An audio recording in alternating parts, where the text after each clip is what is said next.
After nearly 20 years of negotiation, India and the European Union have signed one of the largest trade agreements in the world. Many are calling it the mother of all trade deals. It brings together India and EU, 27 countries, opening doors for the trade in goods, services, and investments. Together, they represent nearly 2 billion people and around 25% of the global economy. The deal was concluded on January 27 and expected to be formally signed later in 2026. At the heart of the deal is tariff liberalization.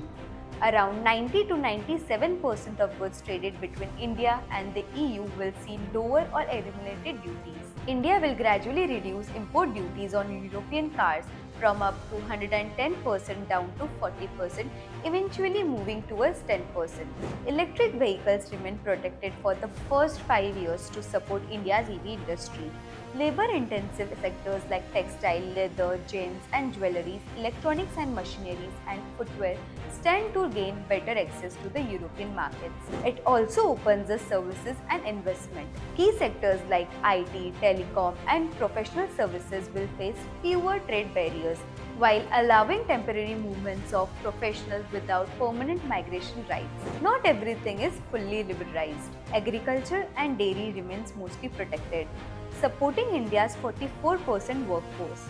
Products like alcohol may see only gradual reduction.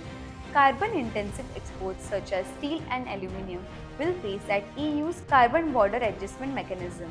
Globally, this deal strengthens the India-EU trade corridor, reducing the over-dependence on US and China. It connects India's labor and service strengths with Europe technologies and manufacturing, creating more resilient global supply chains.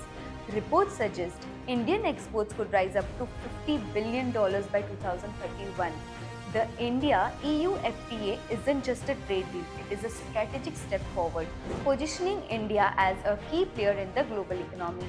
What's your take on the India's EU trade deal? Let us know in the comments. And follow Chola Securities for more such information. Investment in securities market are subject to market risks. Read all the related documents carefully before investing.